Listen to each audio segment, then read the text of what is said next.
How y'all doing? And welcome on in. I am the Gingerbeerdman here again with more Dead by Daylight history. We're on Tome 7, Forsaken, a little bit of Bill Overbeck now. I'm sure we know Bill from Left 4 Dead.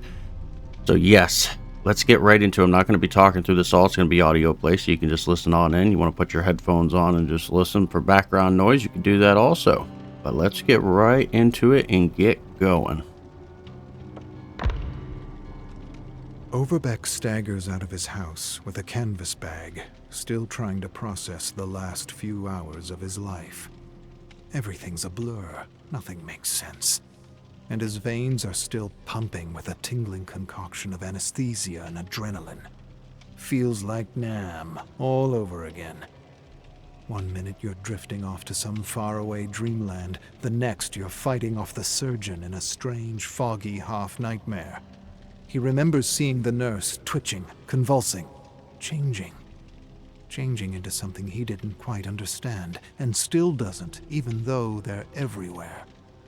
He remembers sensing something was off. Way off. He remembers his gut churning, twisting, fighting against the weight of his eyelids, trying his best to keep them open as bloody hell erupted all around him. He remembers falling to the ground with the nurse, the tray clattering, the knives and tools scattering.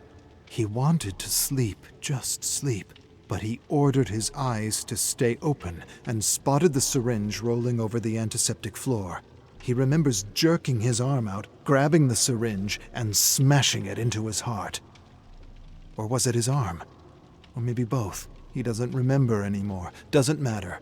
All that matters is he made it out of that hell alive. He shakes his throbbing head and clambers over a barricade blocking an alley, winds his way through the burning city toward the market.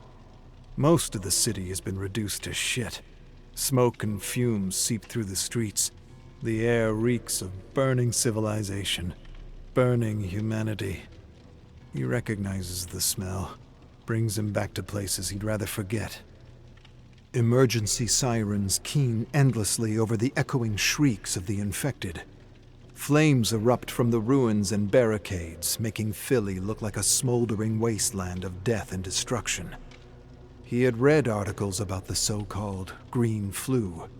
It had only been a few days, and it already felt like it was bringing us all back to the goddamn Stone Age. This is worse than Nam. Way worse. Philly in chaos and overrun by the infected. It was more than a common flu, no kidding. Dozens of conspiracy theories, and now it doesn't matter. It just doesn't matter. All that matters is surviving. Been here before, many times. He hears someone shout out a curse and spots a young woman clobbering an infected horde by the market entrance with a rake. Impressive. Up and at 'em, soldier. Mind if I cut in? They slash through the infected until all that's left is writhing flesh and gore. He stares at her. She approaches him. Not bad, old man. Name's Zoe, last woman on Earth. Not really, but it feels like it. She laughs and wipes chunks of putrid flesh off her arm. She reminds him of a kid he knew in Nam. Strong smile and beaucoup funny, beaucoup fierce. Just like her. Hello? Anyone out there? I need a hand over here. Bill hears the cries for help above the agonizing groans of the infected. He spots a cage in the middle of all the chaos surrounded by the infected. He grabs his rifle and fires, splitting infected heads like watermelons. He approaches the cage with Zoe, where he sees a man covered in blood. Out of the frying pan and into the cage, he laughs to himself. How'd you end up in this shithole of a thing? The man sighs. Quit yapping and get me out. Zoe looks around. Something ain't right about this. She's got good instinct. Bill's feeling the same knot in his belly. The man smashes the cage. Just get me out of here before they come back. Bill lifts the butt of his rifle and smashes the padlock off the latch with a mighty clang. Merry Christmas, kid. The man smirks. I like that one, Gramps, and I ain't a kid. Call me Francis. Francis steps out of the cage, repeating, Merry Christmas, Merry bloody Christmas. Bill spits over an infected corpse sprawled over the rubble. That's my line. Find your own. Francis's smile grows. No copyright on a line like that. Bill knows what he's doing. They're kind of a pack, and this ain't about a line. This is about who's calling the shots. A lot of brass for a civilian. Truth is, no one is really in charge in this shitstorm, and we all gotta take the lead in some way or another, and he's too stupid to understand. He ought to break him now before things get nasty. Set him straight. He inches closer to the man. Zoe sighs. Boys, it's just a goddamn line. A sudden clicking sound behind them, and Bill senses they're screwed. They turn to face 3 men with guns trained on them. Out of the cage and into the blazing goddamn fire. Francis sighs. Shit. Canadians. Bill looks them over. A group of men in makeshift hazmat suits and rifles. We ain't Canadians. Now move! Bill looks to Zoe and Francis and goes sotto voce. They're survivalists. Francis scrunches his face. So, what are you saying? You saying they're worse than Canadians? Bill doesn't know how to respond to this. He fought with Canadians, damn good soldiers. What's your beef with Canadians? Francis shrugs. What is it?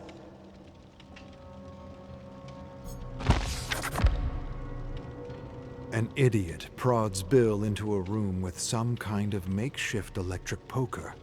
Watch that thing, Sita. The idiot prods him. We ain't Sita.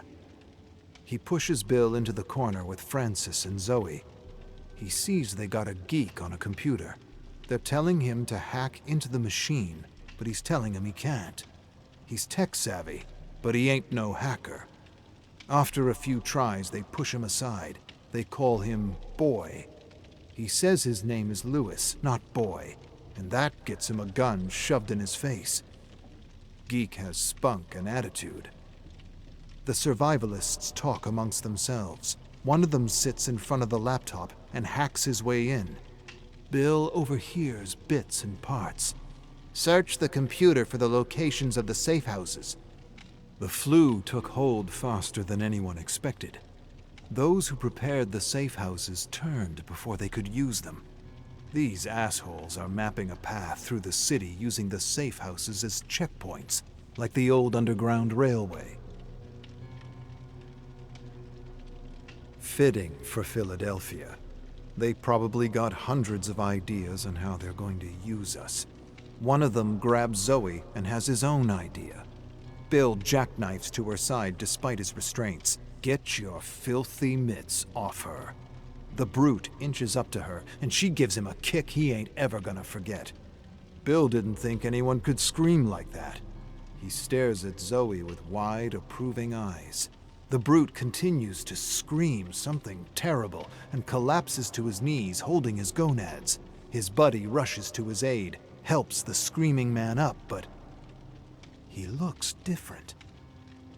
Real different. Something in his eyes. Or rather, something lacking in his eyes. Shit. Lewis leaps back from the man like he were the plague. Francis panics. Get us out of this! Lewis grabs a knife from the floor and frees Bill as the survivalists turn pale. Screams and yells echo around them as Bill frees Zoe and Lewis frees Francis. They step back. Zoe gasps. What do we do? Bill shrugs and sighs. Nothing we can do for them. An infected suddenly charges Zoe. Francis clubs its head off. Merry Christmas! He looks to Bill for a reaction. Bill shakes his head and seems unimpressed. Find your own line, kid, if you've got the gray matter to do so. Francis scoffs. Lewis adjusts his tie. Francis makes a face and nudges Lewis. Lose the tie. Lose the goddamn tie. Lewis ignores him. Zoe motions for the boys to shut the hell up and follow her. Let's find an island we can rot on and then fight over ties. Bill raises an inspired eyebrow. That sounds like a plan. He actually likes the idea of rotting on an island while the world goes to hell. Kid's right. Grab some gear and let's get out of here. Bill leads the ragtags through a city he doesn't recognize anymore. It's crazy how fast the flu changed everything. Change. It's the one thing that never surprised him. The one constant in his life. Change and surviving in the new normal. But this new normal could take some getting used to. Ain't like they're going to tear each other apart, apologize, then be friends again. He stares into the gloom and goes over the last few hours of his life in his mind. He didn't catch anything. They didn't catch anything, and by all accounts, they should have. Then it dawns on him. They're immune. They're asymptomatic, ticking bombs just waiting to spread the flu. I brought the flu to them. Poor bastards. Lewis steps up beside Bill. "What now, Pops?" Bill contorts his face. "Don't call me Pops. Old man, I don't mind, but not Pops." Bill marches on. "I tell you what now. Now we find a safe house and get some rest. But not before you punch Francis in the mouth for talking more shit than a sewer." Bill laughs. "I'm messing, kid, but I see you getting pissed with all the tie jokes. Don't let him get to you. His way to cope with all this shit. I knew guys like him in Nam. They're just scared to die and distract themselves by messing around with others. But what really gets me is he stole my goddamn line." Lewis laughs. Bill doesn't find it very funny. I know. Imitation is the sincerest form of compliment. But that civilian using my line, that just ain't right. Safe houses are abandoned, but there's still treasure troves of supplies. This beast of a flu hit fast and took no prisoners. Bill sighs and doubts evacuations are still running, counter to Zoe's belief that the government actually still gives a shit. World has gone to hell and the government don't care, but he ain't saying anything. Last thing he'll do is rob them of hope as they creep through the bowels of the fallen city. He liked Zoe's other idea about finding an island to rot on. If you're gonna rot anywhere, an island, any island ain't half a bad idea, especially one with coconuts. But if she wants to hope for the government, she can go right ahead. He ain't gonna take away her hope, even if he knows enough about the government to know they ain't worth a second thought, let alone a second chance. But he'll shut up for a civilian that still believes in the system. A system that was broken long before the flu spread. Besides, while she hopes for the government, he'll figure something out. He always does. Zoe regards him. There's gotta be more like us. Areas that have to be protected, quarantined. It can't be that all cities are like this. Bill suppresses a cynical remark. There's something in Zoe he respects. She reminds him of someone he used to know. Someone he used to be. Someone who had all kinds of ideas and ideals before he had seen the true face of governments, of humanity. It's nice to see that in her. Real nice. He hopes it lasts and this hell doesn't stamp it out of her. A heavy wind moans dreadfully and carries with it an all too familiar smell. The smell of rot. The smell of filth. The smell of death. The infected. Dozens of them, maybe hundreds. Bill acts on instinct. Eyes open. Guns ready. Before he can say another word, the infected close in on them. Gunshots clap through the dead city. Heads crack open like rotten, festering melons, and the infected lay strewn all around. One lashes out of the shadows towards Bill. Without hesitation, Francis blows its face off and turns to him. "Merry Christmas." Bill sighs deeply. Bastard saved my life and now he's trying to rub it in my face. He gives Francis a stern, grizzled look. "All right, the line's yours, now shut the hell up and shoot."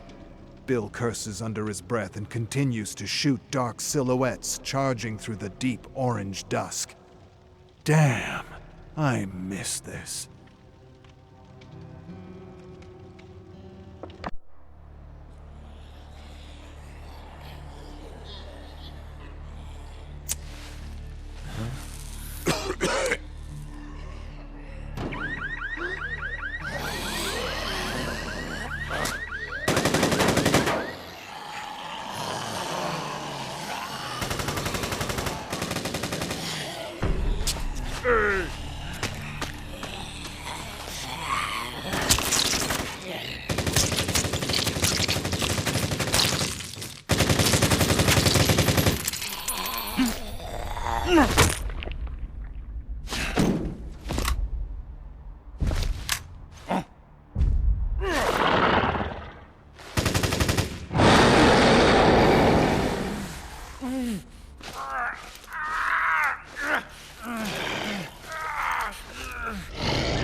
May your voice reach the beyond. May your voice reach the beyond.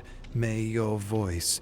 Adiris speaks this line until it becomes a single word, babbled in harmony with her fellow emissaries in faith. May your voice breathe the beyond. May your voice breathe the beyond. 13 women stand in a circle around a stone altar. Adiris's chant falters as time passes, her raw throat the only indication she contributes. Each enunciation, agony. She's nearly forgotten the naked man writhing face down on the altar, leather straps binding him. The high priest Haban raises a hand. Adiris, along with each of the emissaries, stops, bows her head. She reminds herself, cherish the pain, a sacrifice to the sea-goat, the god of water and creation. The emissaries disperse, and Adiris wanders to the man on the altar. Tears stream from his bloodshot eyes. She wants to lend comfort, assure him the gods love him, perhaps even pull him from the altar away from the coming pain. She smiles at him as she would a child. If only you understood the importance of your sacrifice, you would laugh with joy. Tenderly, lovingly, she kisses his forehead. May your voice reach the beyond.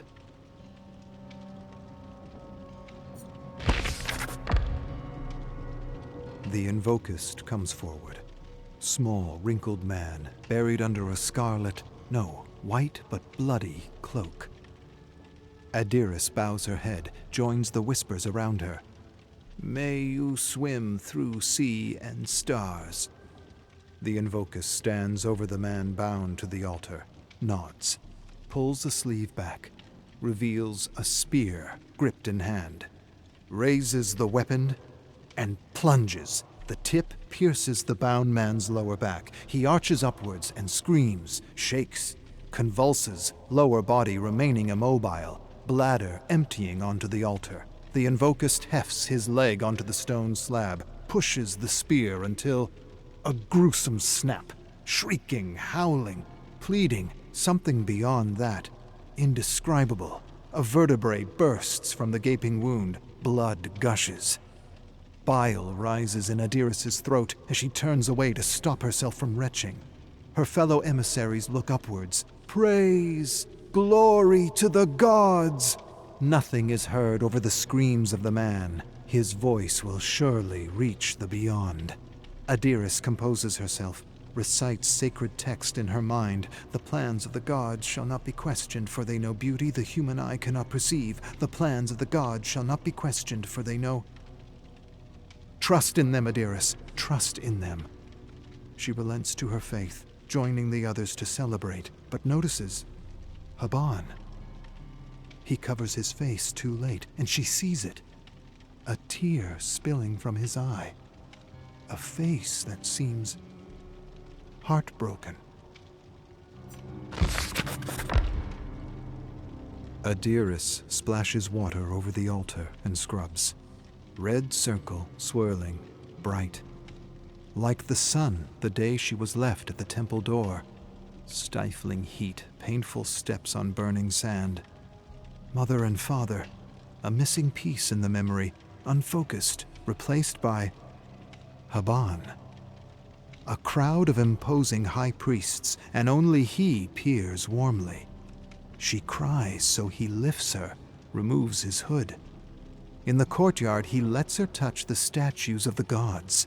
Rishon, keeper of the stars. Ortares, sentry of the desert. Atil Alara, mother of humanity. Deities who would watch over and protect her. Haban becomes teacher, father. He tells of their religion, formed by exiles who believed other faiths had become corrupted by politics. They brought new insights to the afterlife and unified all gods beneath the great creator, the sea-goat. She finds guidance in his teachings, meaning in servitude, comfort in knowing suffering is love. She may shudder at connecting compassion to bloody sacrifice, but she works continually to overcome her doubts. Yet over the years, as her faith grows, Haban changes in a different way. She sees heaviness in his walk, hears his voice trail off when he reads the sacred texts. While he once stood energized by generous sacrifices to the gods, today he shows anguish. What darkness could snuff the desert sun? Adiris sits in the courtyard, Haban seated across from her. Eyes are fixed on a game board between them. She rolls a wooden die, moves a black disc over the board's squares, lands on Haban's piece, places it to the side. No reaction from Haban. Adiris looks to him, sweet expression of concern. A joyous sacrifice this morning, would you say? The gods rejoice, praise be. Haban hardly lifts an eye. Praise be. A cool breeze, birds chirp unseen. Haban seems to scan the courtyard. Upon seeing no other occupants, looks Adiris in the eyes. He was a good man, a friend, and the world is darker without. Adiris wonders if she's being tested. She knows what to say, interrupts him with the line that's been delivered to her thousands of times before. It was commanded by the gods. He swims in the wake of the sea-goat now. Haban turns his attention to the game board, flicks away Adiris's disc and positions his at the end. It seems I have won, as was commanded by the gods. Adiris pushes her chair back, objecting. Haban sweeps the board off the table. I shall write the rules of anew. I shall include decrees, punishment, theft, and sacrifice. And should anyone object, I shall preach those momentous words. It was commanded by the bloody sea-goat and his damned gods. Adiris shakes her head, the shock of words she never thought she'd hear rattling painfully in her mind. This is blasphemy. Deep bags under Haban's eyes seem to swell. Yes, the truth often is. The day of virtue arrives. A monthly ceremony to purify the congregation of dire sins. A bell tolls.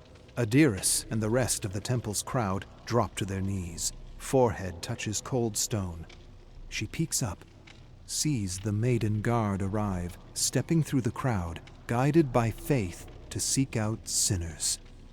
She waits, counts the scratches in the floor until a scream, a woman pleads, and coughing, choking. Adiris looks up, sees a commoner dragged from the temple by her throat.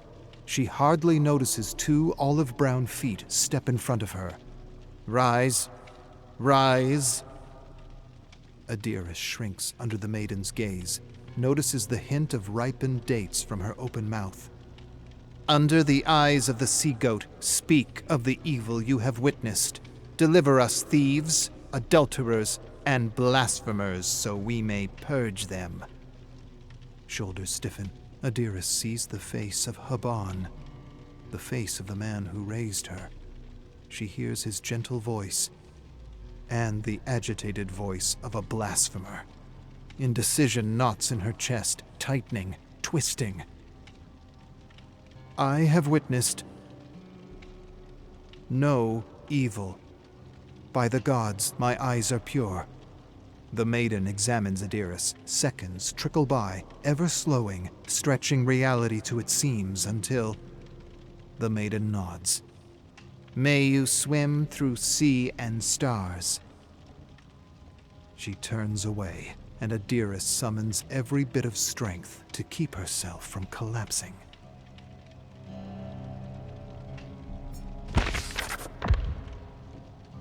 Adiris sweeps dust from the altar floors.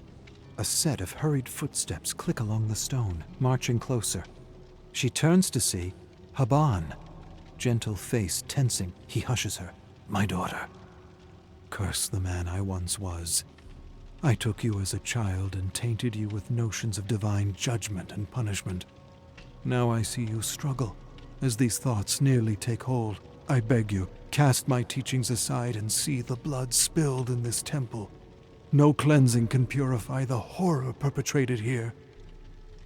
The doctrine overflows in her mind. The will of the gods is law. No man shall question the divine. He who battles the tides will perish. But she surprises herself by remaining silent, and Haban seizes the moment. I am old and have wasted this life, but I cannot bear to destroy yours.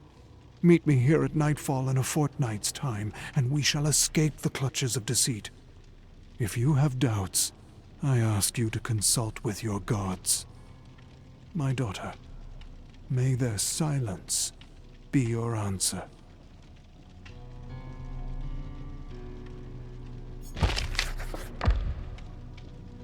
Though Adiris's heart beats, she feels emptiness where it should reside. A hollow space dripping acid into her churning stomach. Knees bruised, she prays to the gods, pleading, silently screaming for an answer. Nothing. The wind remains calm. She is alone, surrounded by stone, looked down upon by statues of gods, unmoved. Dust floats through the air, settles on her skin, more real than anything she ever believed. A lifetime of faith, security, crumbles. She feels unsteady, the only certainty in her mind that she must leave this place. She rises to her feet, turns her back to the temple. Only then, a whisper. The hushed chitter in her head is unclear, inarticulate words passed through a forked tongue, but she feels it, understands a remarkable truth. She will never be alone. Ever. Shame washes over Adiris as she retreats to her room. She dared doubt the gods. Within their chaotic whispers, pain, anger, bloodlust, atone. She removes her robe, reaches for the lash, a crude whip of thorns and bronze spikes. Atone! She swings with great force. Spikes pierce her back, hooking into flesh as she pulls away. Through gritted teeth, she screams, keeping the sound in the base of her throat so no one can hear. Atone! She swings, droplets of blood sprinkling to the floor, spasms of pain as skin tears off, hanging on pale threads, braces herself and whips again, till the crimson pools. Atone! How much blood is enough? Her body screams in agony. She thinks to drop the lash, run from these walls, but remembers the doctrine Haban taught her. Suffering is the heart of love. She tightens her grip and swings again. Sweat weeps from Adiris's pores onto her bedsheets. Thick scabs tear from her flesh as she shifts. With great effort, she lifts her head, looking to the sound behind her. Haban. He kneels over her, wet cloth in hand. She's too feeble to speak, but the whisper does it for her, hissing, thrashing, communicating a hurried feeling in her mind. Blasphemer. He washes the blood from her back, bringing his mouth to her ear. Is this the doing of the Maiden Guard? What has their blind faith wrought? She slips between consciousness as the blasphemer takes her hand. I have failed you, my daughter, but no more. Have strength, and we shall soon escape. Though Adiris's movements are met with pain, she lifts her head to the sky, thanking the gods for their guidance. Their whisper remains, further away, dissipating, yet still commanding, influencing. She opens her heart, allows the whisper to seize her body. She strides to the quarters of the Maiden's Guard and takes a uniform, confident no one will discover the violation, knowing the gods are on her side. A censer of sweet frankincense sits atop a table, compelling her to it. She allows her hands to move as they will, filling the censer with oil and glowing embers. She does not question the will of the gods, knowing all threads shall be woven and someday the tapestry complete. Trust in them, Adiris. She steps into the moonlight. Nightfall. Smoke dances around her body. Bare feet carry her along a stone path to the mouth of the temple. As she peers inside, she sees through the shadows to the slight, shivering figure of the high priest, Haban, the mentor, the father, the blasphemer. May his voice reach the beyond.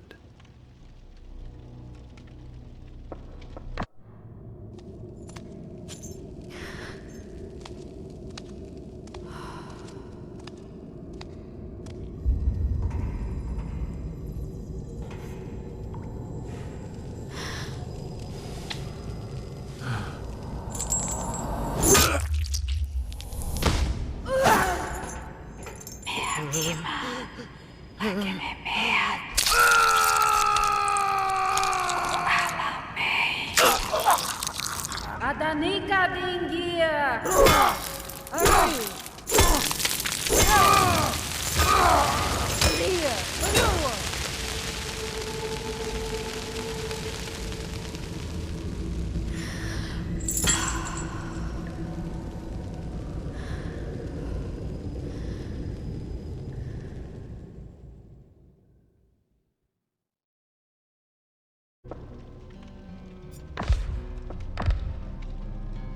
Arcus 3. Spent the entire day doing unnecessary mundane tasks, like sweeping the floor, dusting statues and furniture, and polishing silverware, all in a fairly successful attempt to keep my mind busy. I imagine once I have the Orus working as it should be, I'll be able to keep myself distracted with what seems to be dreaming black fog. Toward the evening, I tinkered with the Orus, and when this proved frustrating, I worked out mathematical equations and theories while talking to myself and engaging in stimulating debate and what I believe to be meaningful discourse. One of the lessons of those on assignment within the boundaries of an ancient is to keep to a rigorous routine of writing, reading, and self-talk to not let the pillars of the intellect crumble under the weight of laziness, alienation, and boredom. Thinking and speaking are skills, and like any skill, they can decay and wither away if not practiced regularly.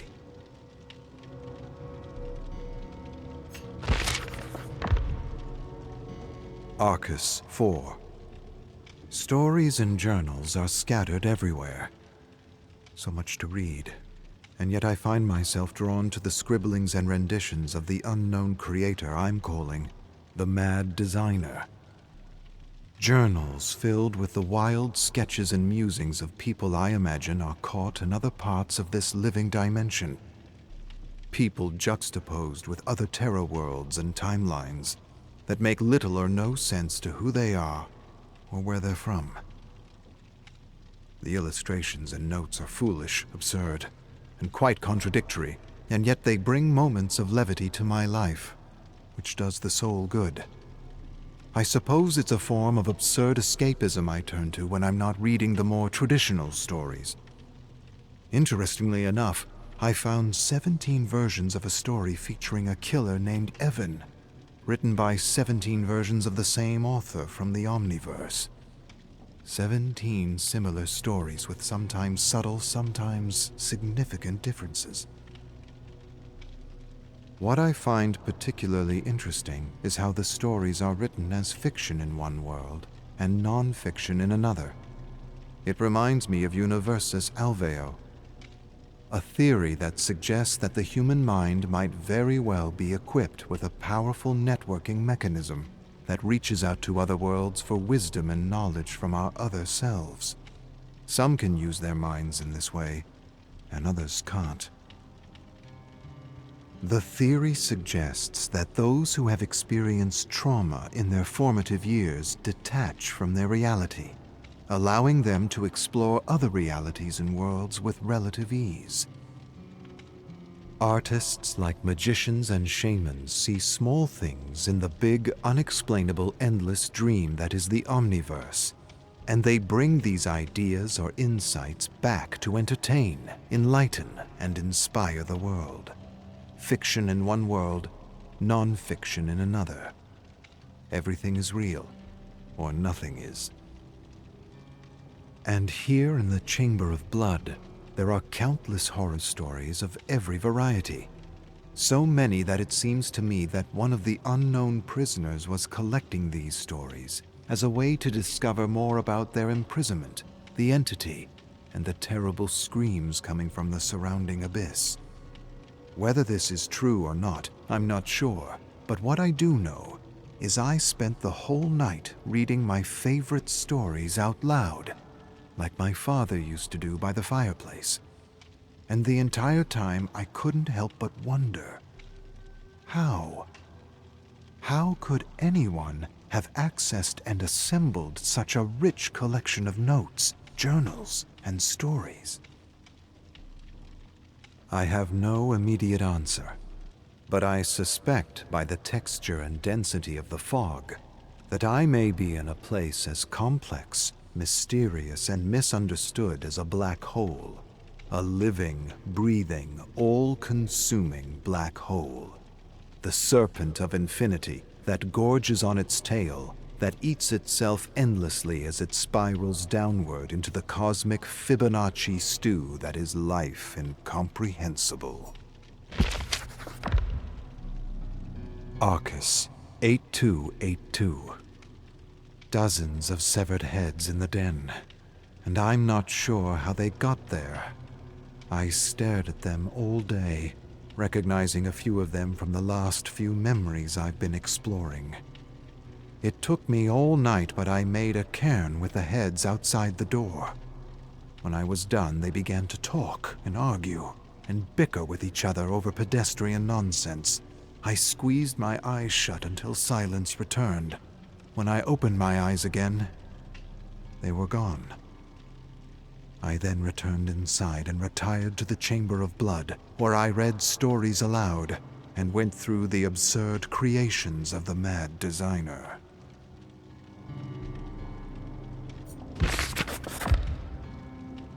Chamber of Blood, most brutal murder in Sunny Lake history. A young woman is on trial for first-degree murder in the decapitation of her husband's mother, whose charred remains were found in mason jars in the suspect's solarium, while her head was found mangled in a broken blender in the kitchen.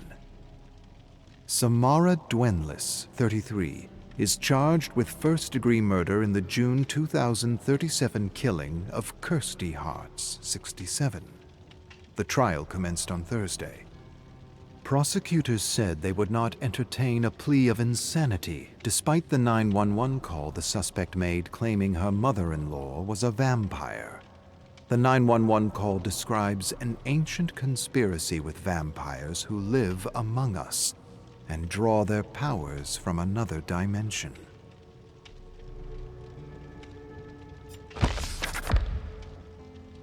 Obscura, beyond understanding. The tower is alive. I have memories of what the tower was the night before, and it changes the next day. It changes in ways that defy reason, or anything we've come to know about the ontology of these ancients back home. It's entirely possible that if you were to understand all that this place is, that you would go insane. I opened the door to what I thought would be an empty room covered in dust, only to discover an entire city with skyscrapers and ancient pagodas. Bewildered, I stared among the ruins of the street at a group of teenagers cutting down massive mutant bug-like creatures with deadly samurai swords. I quickly closed the door and opened it again to find the city was gone. It had completely disappeared. Nothing there but a small, dusty room with a strange-looking spider crawling toward me. I crushed the spider under the heel of my boot and didn't even attempt to understand what had just transpired. Chamber of Blood, Harbinger of Hell, Beneath the Ruins, 1.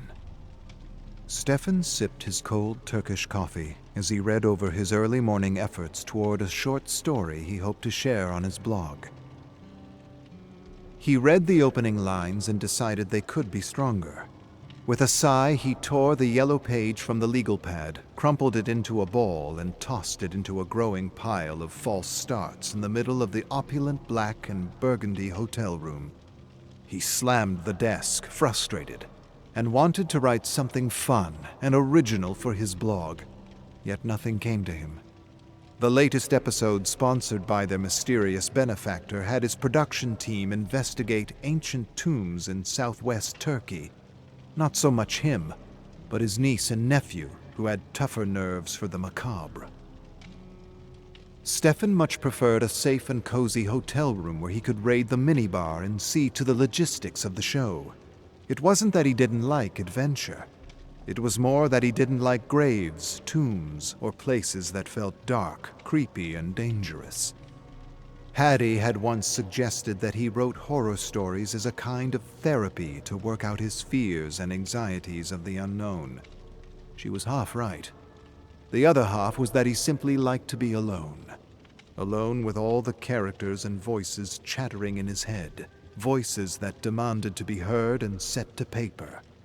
Now the voices were compelling him to write a vampire story. Their benefactor claimed that there had been a village of real vampires in ancient Anatolia that had been hidden from the rest of the world. According to the intelligence provided, vampires weren't fictional monsters, but actual intra-dimensional creatures that had once tried to overrun the world. They had been defeated by an unknown group of mystical warriors. Somehow, the few creatures that had survived managed to erase themselves from history by warping and weaving whatever memory of them was left into exaggerated myths and legends.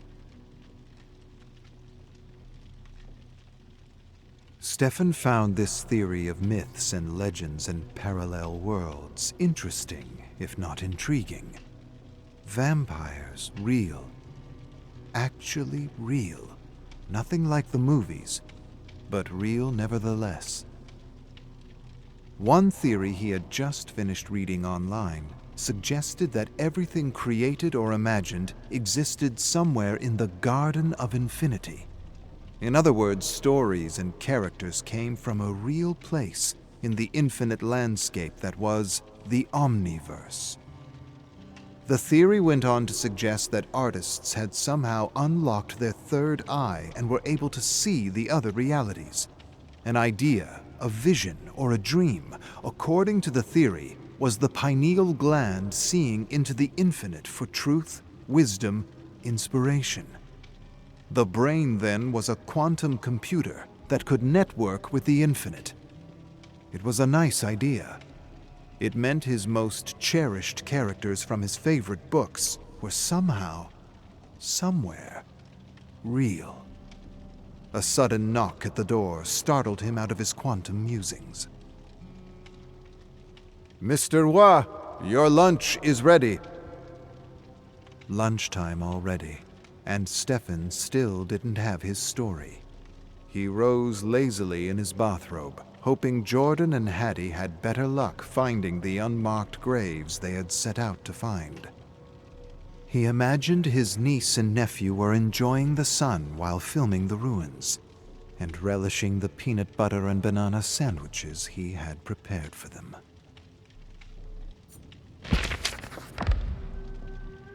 Chamber of Blood, Harbinger of Hell, Beneath the Ruins, 2. "Move away from the casket!"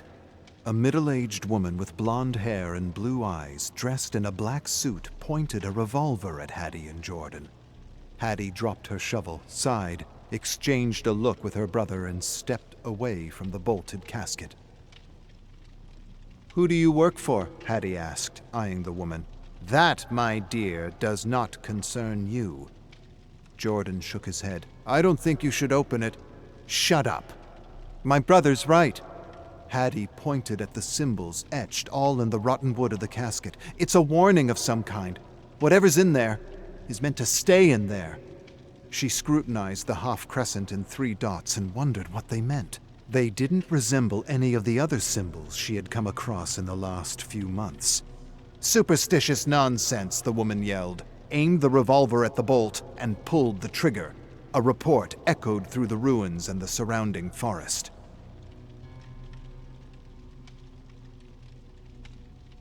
Hattie wondered if their guide and translator had heard them.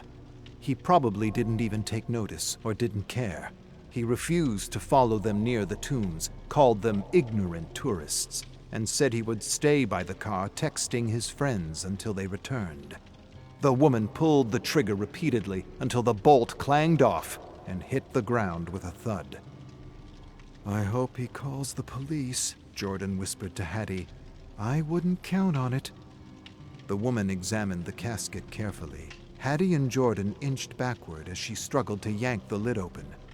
As Hattie cautiously backed away, she figured the woman worked for the same secret society that had now interfered with several of her investigations. She didn't know much about them, but from what she had gathered by overhearing a few of their goons in Egypt was that they were searching for hidden knowledge. Knowledge they believed would help humanity transcend to another plane of existence. "Please," Hattie cautioned, "don't open it until we know what the symbol means." The goon scoffed, and with a labored scream yanked the lid open to reveal nothing. Nothing but a strange black mist. "I don't understand," she said. "It's supposed to be here. The book." The goon's eyes narrowed. Frustration creased her face as black mist suddenly rose and spiraled into her mouth and nose as though it were alive. Hattie and Jordan stepped out of the grave. The woman gagged, coughed, and collapsed. There in the dirt, she jerked and twitched in all kinds of unnatural directions, screaming and shrieking as the mist reshaped her body into something indescribably grotesque. Her veins stood out thick and black in her neck, her hands smashed the ground, and she went into hysteric convulsions as though being burned alive. Then, with a blood-curdling scream, her body went limp and silent. Hattie repressed a cry of horror. She felt a cold prickle run down her spine as she stared at the scene in disbelief. What was going on? What strange mist could do such a thing to a person? Was it some kind of ancient poison? Some kind of toxic vapor? Or was it something worse? "Well, you don't see that every day, do you?" Jordan said flatly. "I seriously wish I got that on my phone." Hattie sighed. "Is she dead?" "Dead as a tomb." Hattie didn't find him funny, not in the least. He was scared. She could tell by his desperate attempt to use humor to hide his fear. He was just about to crack another joke when the creature suddenly twitched back to life.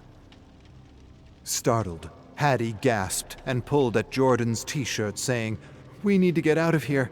But just as she stepped back, the creature turned to face them with blood-red eyes and a jaw protruding like a snout with teeth that seemed to be growing underneath stretched skin. "Oh shit!" Hattie blurted. She lost her footing and fell to the ground with her brother. The creature that had once been a woman roared at them, revealing 2 massive fangs like carving knives. Chamber of Blood, Harbinger of Hell, Beneath the Ruins, 3. "This way!" Hattie yelled, leading Jordan through the shadow and light spilling through the forest canopy. She could hear the creature shrieking as it hunted them with unnatural speed and resolve. Spotting an outcrop of jagged rocks, she quickly yanked her brother into hiding. Aren't vampires supposed to explode in sunlight? Jordan asked. I mean, isn't that what's supposed to happen? Doesn't it know it's supposed to be dead? Hattie instantly placed a finger by his quivering lips as she heard footfalls approaching. She repressed an urge to look at the creature. Instead, she listened. She could hear the clattering and hissing coming from its hungry jaws. She could hear the crunch of stones and the distinct snap of twigs as the creature searched for them. Then the footfalls seemed to change direction, growing fainter and fainter, until all she heard was the chirping of insects. Hattie heaved a shuddering breath. Jordan gulped and swallowed a lump in his throat, saying, "We should have respected the warning. If that's what it was, a warning. What else could it be? I don't know. What I do know is, we've released something foul into the world." "And by foul, you mean the vampire and not gas," Jordan said with a smirk. "Just clarifying."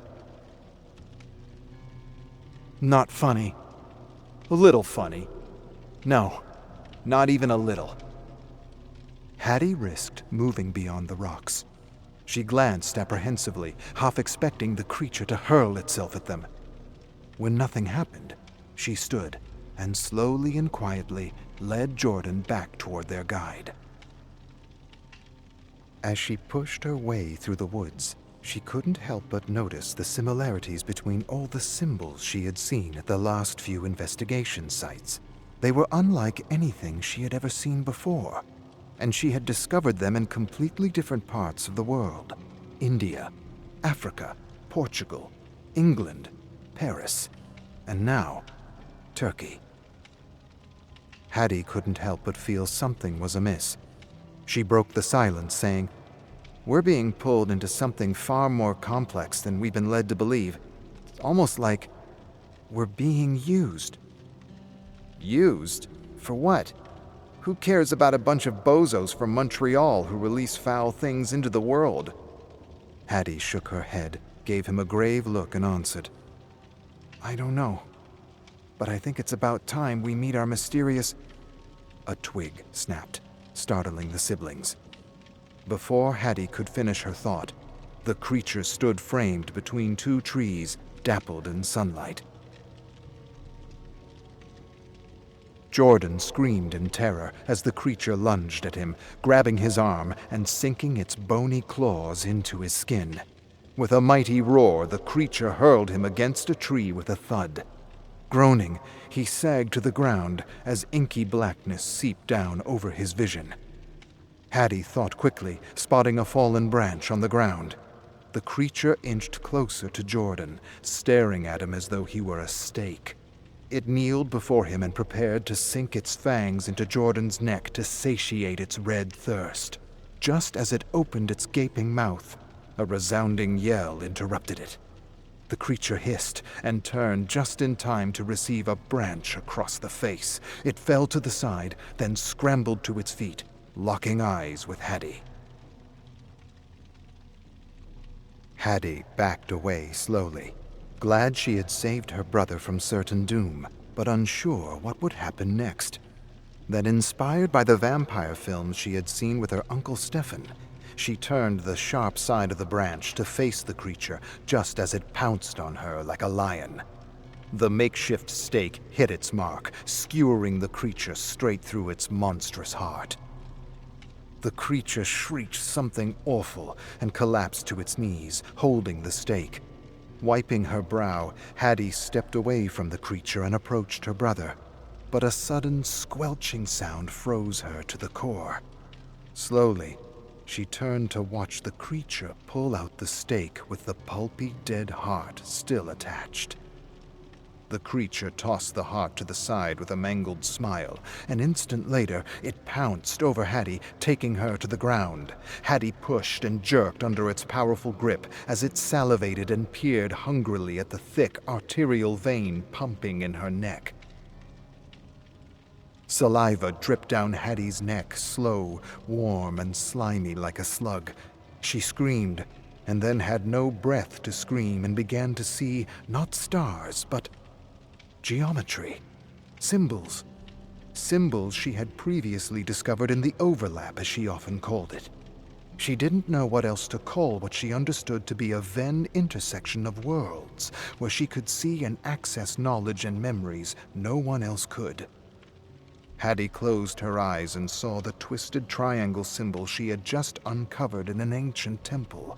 Then she saw the strange circle slashed in half, with a line that she had discovered all over the walls and floor of an abandoned asylum, as though someone or something was conducting dark experiments in the overlap on the patients.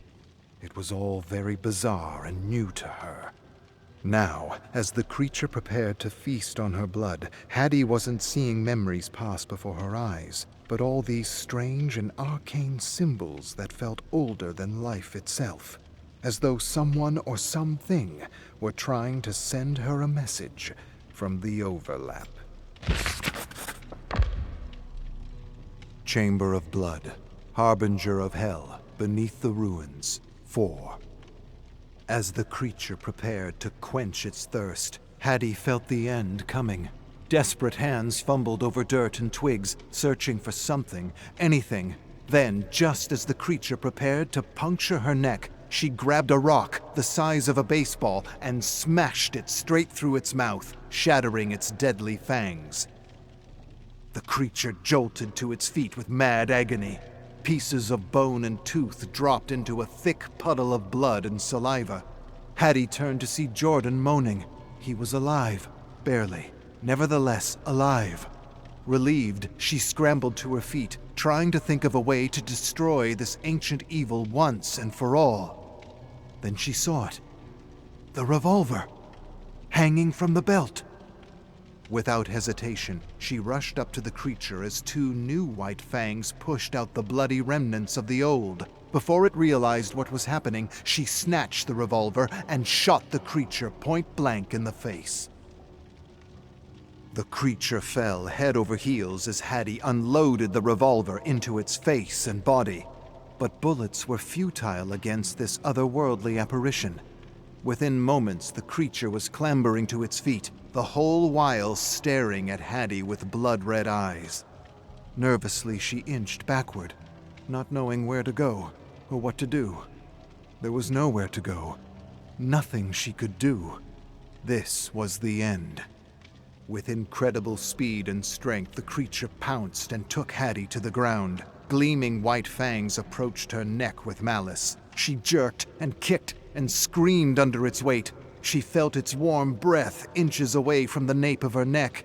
Then, in her mind's eye, she saw them again. The symbols. All of them.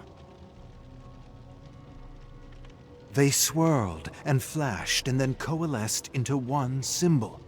The symbol she had seen etched in the casket. With dawning realization, she understood. The symbol wasn't a warning, but a seal. A seal to imprison this unfathomable, indescribable creature. As the creature prepared to gorge on her life, she managed to grab something sharp off the ground. Its broken fang. And with the last of her strength, she managed to etch the crescent and the 3 dots deep into its cheek. Suddenly, the creature's eyes widened into great big pools of disbelief. It looked at Hattie in abject terror as it stumbled backward, desperately trying to scratch the symbol off its ghastly face. But it was too late. Black mist, like acid, bubbled and burned through the creature's skin. The percolating mist filled its lungs, chest, and neck. The belly and chest ballooned as pressure bludgeoned the creature from within.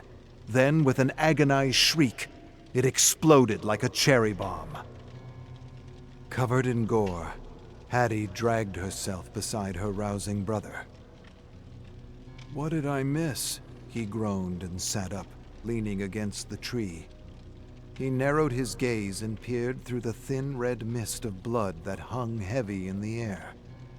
"Where's the—" His voice trailed away as he noticed the shards of bone and chunks of flesh covering his clothes. In silence, they picked off bits and pieces of the creature.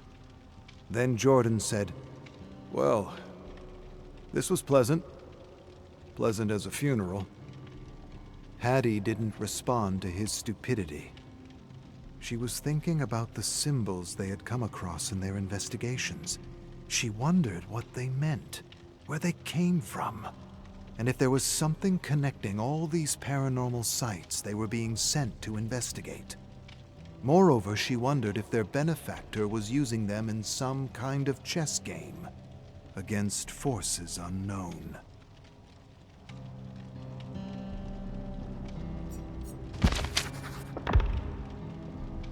Chamber of Blood, Old Bloody. This is the story the tour guide told us after showing us around the old Mad Canyon Distillery in Moonlight Bay. She offered the adults a taste of Old Bloody, a recipe that had been infamous during Prohibition. While we tasted the bathtub gin, no one spoke as the firewater burned down our throats. The tour guide talked about the abandoned distillery we were walking through, telling us about how the first gang had all but disappeared before the legendary Al Capone got his hands on the operation. She must have told the story often, as she spoke fluidly and made gestures and pauses at all the right moments. Ladies and gentlemen, I'm not one for tall tales, but what we know of the disappearance of the Maddie Hatter gang is very much a vampire story if ever I heard one. The Maddie Hatter gang was mostly made up of the Maddock family, led by the father, Hank, who had a thing about collecting hats from rival gang members he butchered. He must have stolen the wrong hat, because that bloodlust came back to haunt him in the fall of 1921, when his gang disappeared with only the youngest of the family left to tell the tale of what had befallen them. And what had befallen them was indeed a great mystery. A mystery people to this day bicker about and dismiss as an urban legend, but I swear, it's no legend, and all of it is the truth. The twins, Candace and Cody, while returning with some equipment they had picked up in Ontario, drove into the valley and then carried the copper tubing and flasks into the caves where the gang prepared their white lightning. But when they arrived, they found nothing but blood. Blood on the floor, blood on the walls, blood, if you'll believe it, running through the tubes and coils of the still. At first, they thought it may have been a rival gang, but there was no sign of bullets or bodies, or even a struggle, just blood, and an uncanny fog that hung low and heavy in the air. The twins instantly resolved to find whoever had done this to their gang, and moreover, they wanted to give their siblings, cousins, and parents a proper burial. So they grabbed a lantern and plunged into the twisting bowels of the mountain, following a trail of blood. They searched deep into the night with no result. Cody shone the lantern and was just about to tell his sister he was beaten when he heard the crunch of stone in the distance. He charged ahead, and she chased after him, stumbling over a boulder, hitting her head against the ground, and losing consciousness.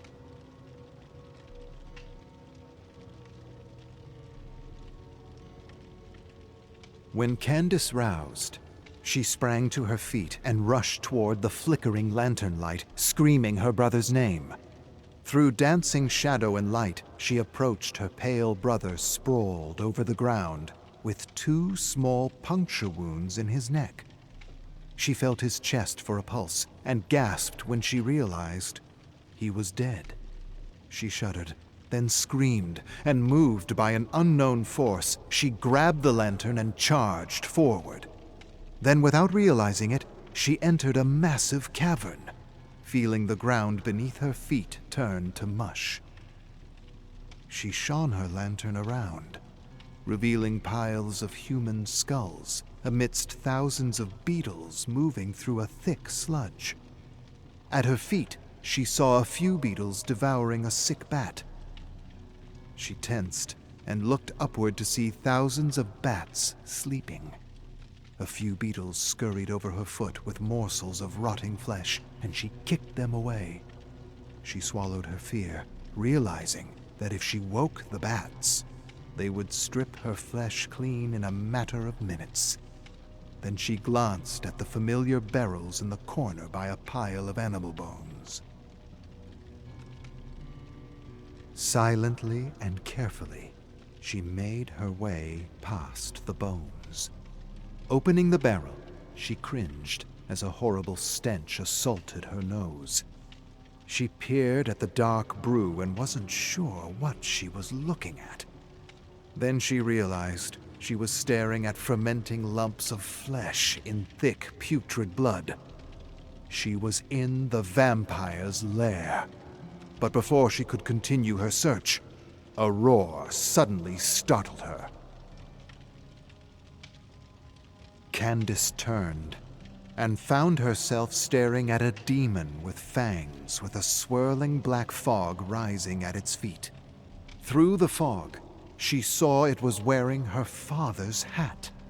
She gave a shout of revenge like thunder. The vampire twisted its ugly head in startled disbelief. Fearlessly, Candace threw herself at the vampire. She didn't care what this thing was or where it came from. She just wanted it dead, and she wanted to do her family proud. The vampire meant to kill her by sinking its fangs in her neck, but she felt strong enough to bring down a mountain. And so she jerked and kicked and pushed its snarling face. With a snarl of her own, she bit back at the vampire, tearing pale flesh off its neck with teeth and jaws strong enough to crush rock. Before the vampire realized what was happening, she gouged its eye with her thumb, ramming it deeper and deeper as it desperately clawed flesh off her arms and face. But she didn't care. She would not be denied. And within moments, she felt the delicate brain matter like warm mud and smiled. Then she curled her finger and yanked as hard as she could with a mad laugh. With a shriek, the vampire convulsed violently, then stopped all at once, its jaws frozen in a twisted, agonized howl. Unable to control her growing laughter, she took back her father's hat and stood proudly as open wounds leaked and sputtered blood. Then the fog rolled over the vampire and somehow made it all disappear. The vampire, the bats, the beetles, the blood. Everything. Needless to say, no one believed Candace, and she was put into an asylum to shut up and wither away. But eventually some rich philanthropist took charge of her, and she was never seen again. Everyone was silent. Someone laughed and said, "That's not really a vampire story, is it?" The tour guide replied, "Not like we're used to, no. But that's her story, and I swear I told it like I heard it." Then a young woman in a concerned voice added, "I hope that girl ended up all right."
And that is all of Tome 7, Forsaken. If you're not subscribed, please subscribe. I greatly appreciate it. Hit the bell to like. I do play Dead by Daylight during the week, also in the morning. So, yeah. I will see you guys on the next one as we go into Tome 8. Have a good rest of your day, and I am out of here.